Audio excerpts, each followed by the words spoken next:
here, but in the world of commodities. Nigeria is the 8th largest producer of Irish potato in Africa and the 4th largest in sub-Saharan Africa, producing approximately 843,000 tons annually. However, the country consumes approximately 1 million tons annually, resulting in a demand gap of 157,000 tons. Well, one of the research analysts at the financial derivatives company, Fumi Adebowale, joins us now to talk about the effect of this on traders and consumers. Well, good afternoon, Fumi. Thank you very much for joining us on the show. Good afternoon, Chimeze. Thank you for having me. Right now, Nigeria has a demand gap of 157,000 tons in Irish potato. How has this country been able to bridge this demand gap?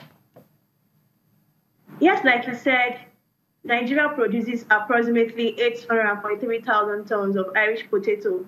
However, demand is still as high as 1 million tons, and this is leaving a demand gap of approximately 160,000 tons.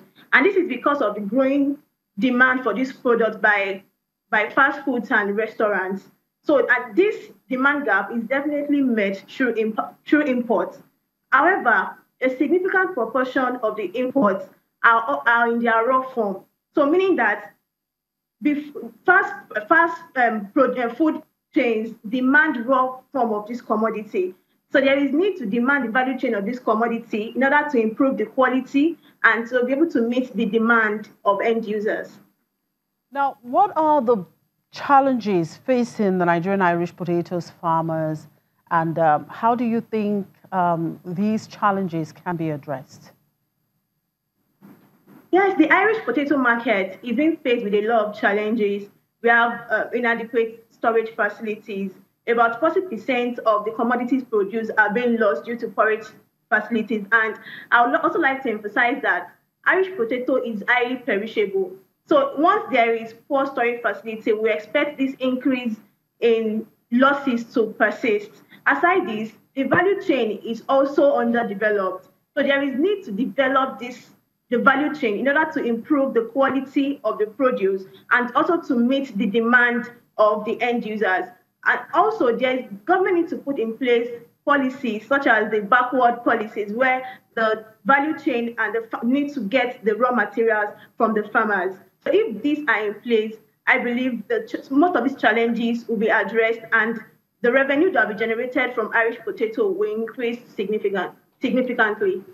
Now, Jos is the hub of Irish potato production in Nigeria, accounting for approximately 95% of the country's total output.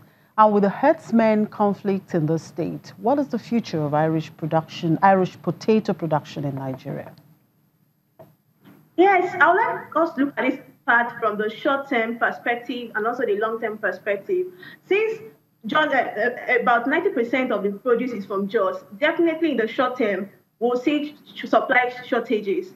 But in the long term, we might see an improvement because even the government are in talks with these farmers to migrate from the conventional nomadic farming to modernized farming, such as the ranching. So if this is done, if this is in place, so we expect that in the long term, the impact of this crisis might be muted and we'll see improved production. You talked about fast food, and we have Burger King, one of the fast food giants, planning to expand to sub-Saharan Africa, including Nigeria.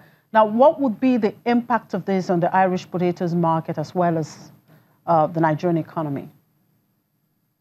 Yes, Chimede, let's take this from the impact on the economy at large.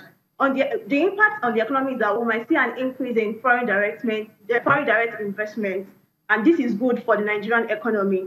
There could also be an improvement in the level of employment, and this is also good for the economy. But the impact on the Irish potato market, it's somehow dicey. Let's look at it from two perspectives.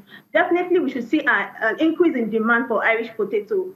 But most of these big fast food firms prefer to buy the processed form of this commodity. And most of the produce in Nigeria are sold in their raw form. So if there is no improvement in the value chain, we might see that there might be need for these companies to import the processed form. And this will mute the impact on the market, on the Irish potato market. All right, thank you for your time, for me. Thank you for your time. We move on now. The Mo Ibrahim Foundation has scored Nigeria 47.9 in overall governance, ranking it 33 out of 54 countries in Africa. The 2018 Ibrahim Index of African Governance was launched by the foundation on Monday. Although Nigeria increased in ranking from 35 in 2017 to 33 in 2018, the country's overall score dropped from 48.1 to 47.9. According to the report, this score is lower than the African average of 49.9 and also lower than the West African average of 54.3.